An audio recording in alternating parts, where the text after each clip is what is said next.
Hello guys, what is up? Welcome back to another one of my daily Yu-Gi-Oh videos. I'm sorry guys, I lost my phone yesterday. Couldn't make a video. I'm so sorry. But let's get right into this video.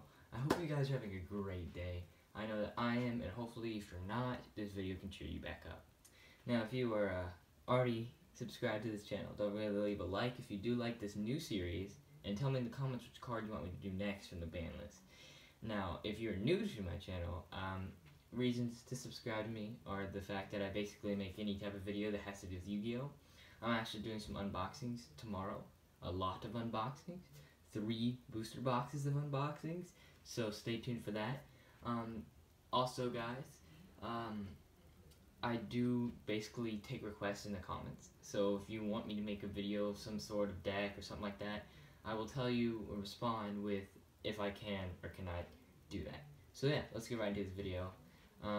So right off the bat, we have our first card of the series, Pot of Greed, and we're gonna analyze why this card is banned from the TCG ban list. So right off the bat, as you may know, Pot of Greed, it was one of, I think, the first.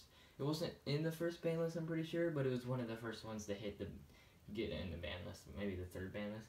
I don't know the specifics. All I know is that it was banned pretty early in the game, and for good reason as well, or for good reason.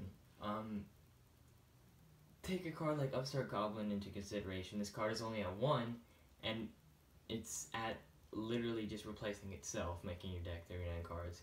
Now, if this card's at 1, basically that makes this card very easily going to be banned, because this card, Upstart Goblin, your opponent also gains 1,000 life points as a cost to draw 1 card.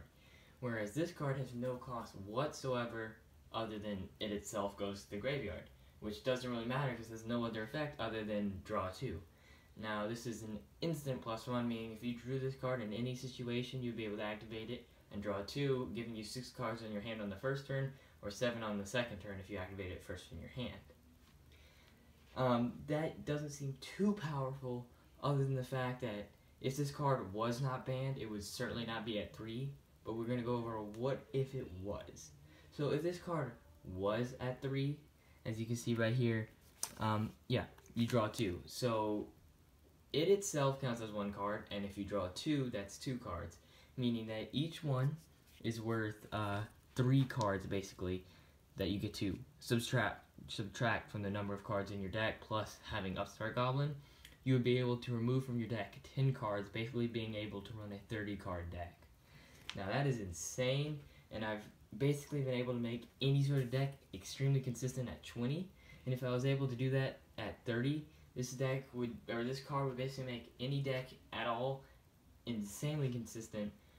So yeah, first of all, this card is like too much consistency. Even if it was at 1, it's still 3 cards from the deck, rather than just 1.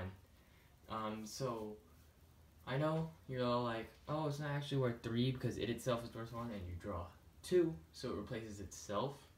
Like Upstart Goblin just replaces himself, but it's not minusing 2 cards from the deck, it's only minusing 1. But when you think about it, you have 1 card in the graveyard and 1 card in your hand, so it basically is 2. Like you have 39 cards you actually use, and all that Upstart Goblin does is send itself to the graveyard, but it itself does still count as a card, and the card that you draw is removed from the deck. So if you have 35 cards in your deck because you drew 5, activate Upstart Goblin, you now have 5 in hand, 1 in grave, and you also only have 34 cards in your deck. I don't know where I'm going with here, but basically, depending on how you count deck thinning, I count it as 3, count it as 2, doesn't matter. If you did count it as 2, it would still be overpowered at 7. -7, plus to the fact that most decks have filter and other draw powers. But the main point and the main reason this deck is, or this card is banned, because most decks have their own filter card, which basically does the same thing as this card, is because of the free +1 with no cost. If there's no cost, then it's illegal, because it would just break the meta, because it's one of those cards where if you don't draw into it, you lose. If you do draw into it, you win the game. That's basically how it works. So that's it for this video, guys. I didn't really have a lot of stuff happening on the screen, and I don't know how I could, other than showing some situations later on that this card would be way too powerful in. But that's basically it for today's video, guys. Thank you for watching this video. I kind of dragged a little bit on. I do have ADHD, so I kind of drag stuff on and go off topic. But hopefully you don't mind. So yeah, that's basically it for this video today, guys. I can't talk. Goodbye.